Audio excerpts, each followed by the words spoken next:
Resumiendo, la idea de operar un paciente despierto, ustedes fueron ver que el paciente durante la resección tumoral estaba despierto. Ahí también se le hace un mapeo con estimulación eléctrica durante la cirugía para localizar áreas motoras de la mano, del brazo, de la pierna, la boca, áreas del lenguaje y que haga ciertos estímulos motores durante la cirugía para ir sabiendo que el área que estamos resecando es compatible con la resección, o sea que le podemos quitar esa parte del tumor sin necesidad que le vamos a darle secuelas o no al paciente. Eso es parte, es una pincelada de lo que hacemos nosotros, ¿verdad? Aquí, eso es una cirugía que se hace con psicólogo, con un neuropsicólogo que está antes, durante y después de la cirugía con el paciente. Se hace con un médico especialista en neuroestimulación cerebral y mapeo cerebral, un neurocirujano, y se hace también con un neuroanestesiólogo especialista en mantener al paciente despierto. Si en algún momento retomamos las rotaciones, espero que sí, en el mes de julio, puede ser que tenga alguno de ustedes la posibilidad de ver alguna cirugía de estas. Vamos a hablar de los otros tumores supratentoriales que son más frecuentes, que son los meningiomas. Los meningiomas, espera un momentito, que hay alguien, creo que en la lista, allá. Aquí ya voy a ver la presentación.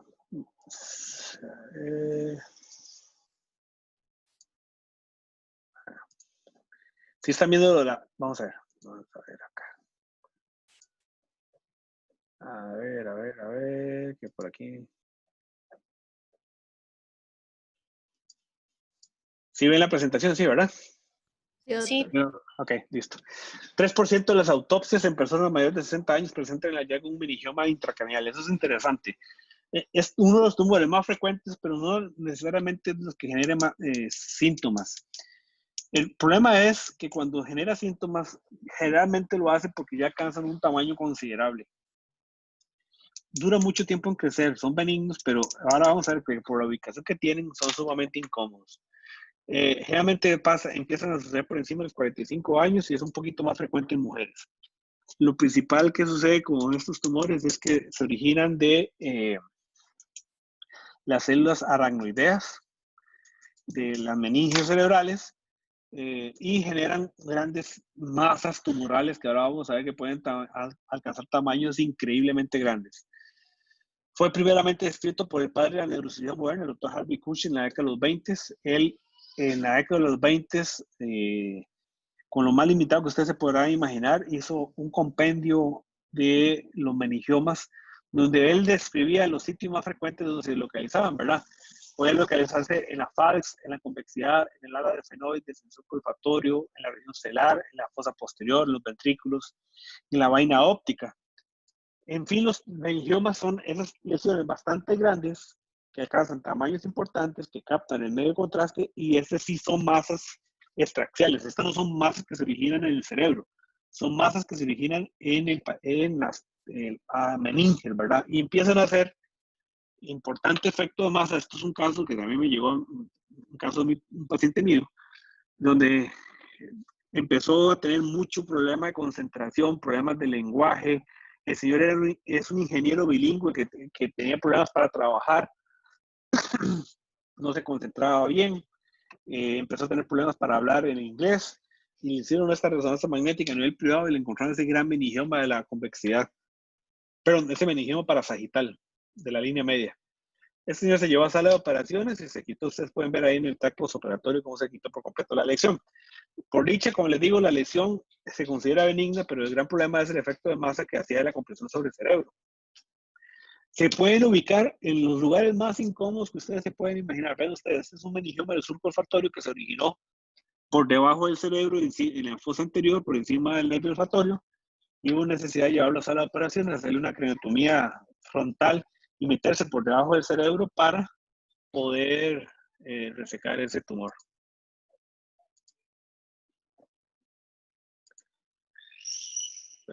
Si es que hay alguien lista de espera aquí.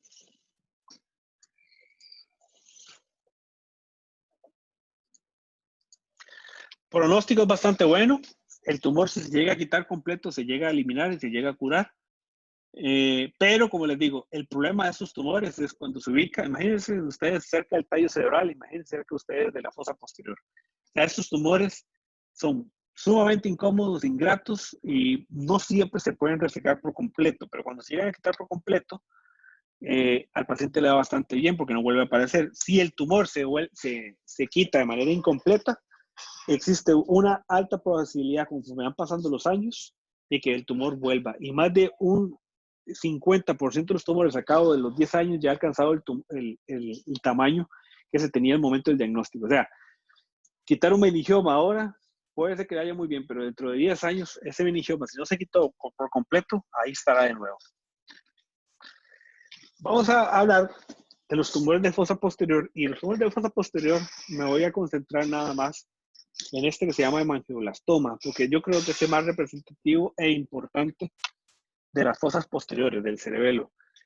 Recuerden que nosotros vimos que el otro tumor importante, la fosa posterior, es la metástasis, ¿verdad? Y que todo paciente con una masa sólida en fosa posterior, siendo adulto, es metástasis hasta que no se muestre lo contrario. Si es un niño, y esto no lo tienen que saber, pero no vale para que ustedes vean que la epidemiología es completamente diferente en pediátrico.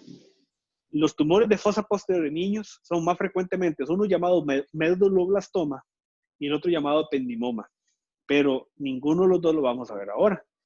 Y en el adulto, si no es una metástasis, el hemangioblastoma es la otra posibilidad grande que existe en la fosa posterior. No quiere decir que un adulto no sufre de ependimomas y no quiere decir que un adulto no sufre de medulloblastomas, pero por dicha y gracias a Dios son menos frecuentes, porque son dos tumores que cuestan demasiado erradicar de la vida. De hecho, una persona que le digan que tiene un medulloblastoma en fosa posterior, está condenándolo a que se va a morir en 5 años, pero ni modo. El hemangioblastoma es un tumor muy particular. Es completamente de fosa posterior, es el tumor de fosa posterior primario más frecuente en adultos y es casi exclusivo de la región infratentorial. O sea, es prácticamente muy difícil que por encima del tentorio cerebeloso, por encima del tentorio cerebeloso, existan esos tumores. Entonces prácticamente los vamos a tener en cerebelo y de ahí para abajo, porque también puede afectar la médula espinal. Se van a presentar de dos tipos.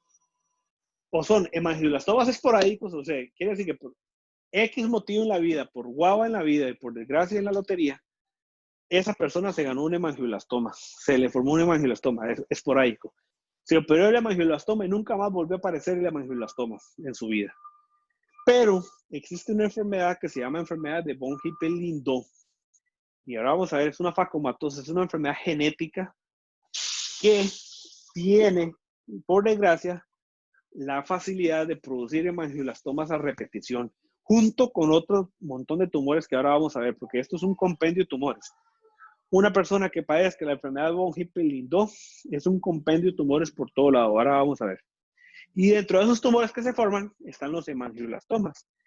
Y una característica fundamental de esto es que generan múltiples hemangioblastomas a lo largo del tiempo. O sea, ustedes se opera uno, se vuelve a generar otro, lo operan, se vuelve a generar otro, y lo siguen operando y se van apareciendo hemangioblastomas por todo lado. Eso es una desgracia. 85% de los hemangioblastomas se ubican en el cerebelo, 3% en la médula, 3% en tallo cerebral y un 1% en cerebelo. Son rarísimos. Y prácticamente son de reporte en un artículo científico si ustedes llegan a ver alguno en el cerebro. Son tumores benignos. Y el gran problema de esto es que son de origen vascular, pero no es una pelota como tal. El gran problema que dan los hemangioblastomas es el quiste que se forma. 70% son quísticas y 30% son sólidas, pero las que son quísticas, sabes, son un poquito más problemáticas porque generan un gran efecto de masa sobre el cerebelo. ¿Ok? Ahora vamos a ver. Ven ustedes esa imagen. Todo eso negro que ustedes ven ahí es el quiste, es un líquido que genera el hemangioblastoma. Y lo único que es hemangioblastoma es ese puntito blanco que está dentro del quiste. Ese es el tumor, es un tumor de origen vascular. Son vasos sanguíneos que se neoformaron, aumentaron la permeabilidad capilar y empezaron a generar y se enquistaron y generaron ese quiste. Entonces ese quiste, ven ustedes cómo produce efecto masa sobre el cuarto ventrículo. Y el gran problema de esto, aparte de los síndromes cerebelosos que pueden generar, es que pueden generar hidrocefalia. Entonces, una de las cosas por las que llega el paciente es por trastornos de la marcha, por una cefalea importante, y cuando llegue le hacen el TAC, el paciente tiene un montón de hidrocefalia, dilatación ventricular, porque el drenaje del líquido cefalorraquídeo está obstruido por el efecto de masa que produce ese hemangiolastoma. Propiamente, la enfermedad von Hippel-Lindau es una enfermedad autosómica dominante. Y esto es muy, muy importante, porque casi siempre la enfermedad von Hippel-Lindau, al ser autosómica dominante, las personas que lo padecen tienen que recibir consejo genético. ¿Por qué? Porque es altísima la posibilidad de que algunos de sus descendientes manifiesten la enfermedad. Y yo las enfermedades, digamos, yo he visto muchachos de 14 años, 15 años con hemangioblastomas a repetición porque genéticamente heredaron la enfermedad de von Hippel-Lindau de sus padres o tíos.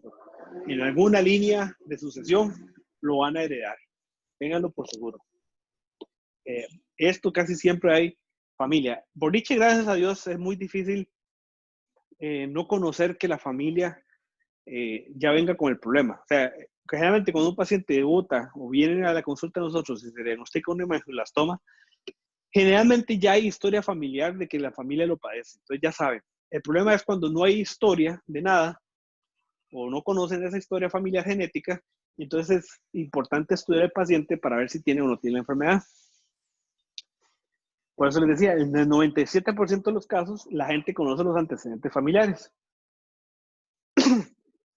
Debutan como a los 15, 14 años y ninguno sobrevive más allá de los 40 años. Son gente que lastimosamente va a morir muy joven. Pero ahora vamos a ver que la parte del sistema nervioso central que se manifiesta con tumores es el cerebelo con el hemangiolastoma.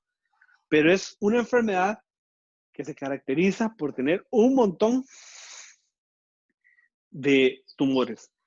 Son tumores que se manifiestan en cerebelo, en médula, hacen una cosa que se llama angiomatosis retiniana, que son tumores de los vasos sanguíneos de las retinas, hacen un tumor de la glándula suprarrenal que se llama feocromostoma, hacen carcinomas renales, hacen quistes y angiomas pancreáticos, hacen tumores del epidídimo, hacen tumores de ovario, las mujeres, o sea, hacen tumores geminales de los testículos, en fin, ustedes tienen una amplia cosa por las cuales un paciente con enfermedad de von Hippel-Lindau se puede morir.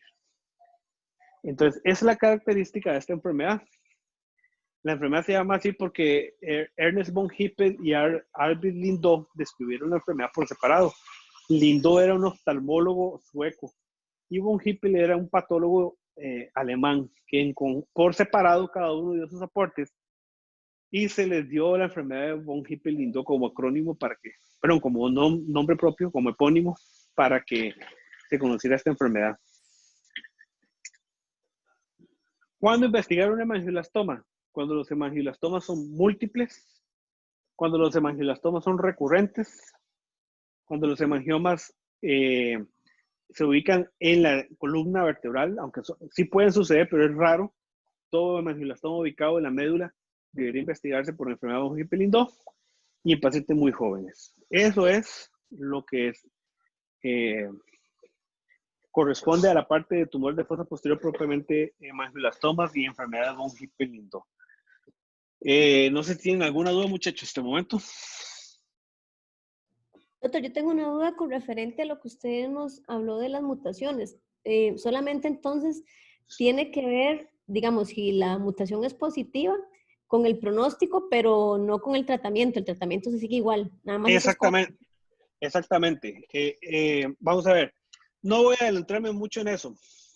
Hay ciertas cosas que sí cambian, son muy técnicas y muy avanzadas, porque hay ciertas cositas, y puedo seguir, hay más mutaciones que le ayudan a pautar a uno el tratamiento. Digamos, hay ciertas mutaciones que no las puse aquí, porque ya las puse las más importantes, pero hay ciertas mutaciones que le dicen a uno, este paciente se beneficiaría si usted le da radioterapia, porque tiene esa mutación. Entonces, vamos a darle radioterapia. Pero es algo muy avanzado que ustedes no necesitan saber. Lo que yo les puse son las principales y las más usadas porque son las con las que se le da el apellido del tumor. O sea, todo tumor, hoy en día, ustedes recuerden, siempre van a decirle, cuando ustedes lean el reporte patológico, van a decirle astrocitoma difuso grado 2, IDH mutado. Ese es el nombre que va a llevar, independientemente tenga 800 mutaciones más, pero esa es la mutación más importante que tiene que llevar el nombre y el apellido. Porque, a final de cuentas, sí le permite a uno ver de dónde viene ese tumor, le permite ver a uno hacia futuro, explicar al paciente si vale la pena, por ejemplo, a un cirujano volver a operar o no, porque puede ser que el tumor vuelva, entonces ya uno sabe, bueno, ahí ya sabemos que es de muy mal pronóstico y que independientemente de lo que yo haga, esta mutación ausente le confiere un mal pronóstico y entonces mejor no lo vuelvo a operar. Son cosas que a uno le sirve para hacer la práctica clínica, ¿verdad? Pero así, desde el 2016 se le está poniendo ese apellido. Antes no se le ponía ese nombre y ese apellido a los tumores. Igual el glioblastoma también se le quitó la parte multiforme, ahora se llama glioblastoma cerebral IDH mutado o IDH no mutado.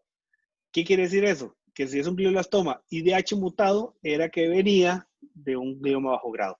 Pero no me voy a detener mucho en eso, nada más sepan que esas mutaciones son las más importantes que aparecen hoy en día, que sirven para darle nombre al paciente y sirven al tumor y son pronósticas. Las que cuando están presentes, el paciente tiene mejor pronóstico que cuando están ausentes.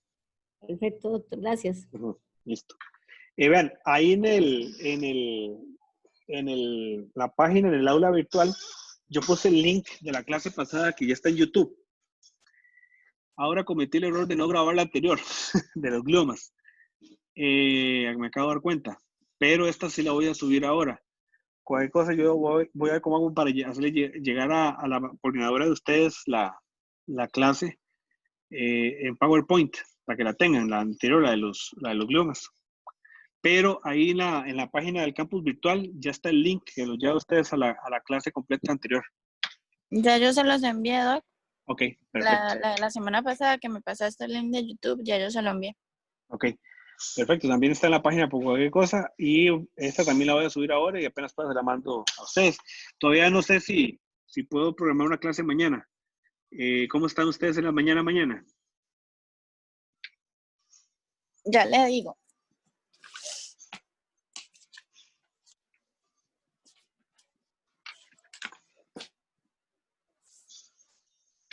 No, mañana hay clases hasta la 1. Ok. Ahorita les confirmo en la tarde si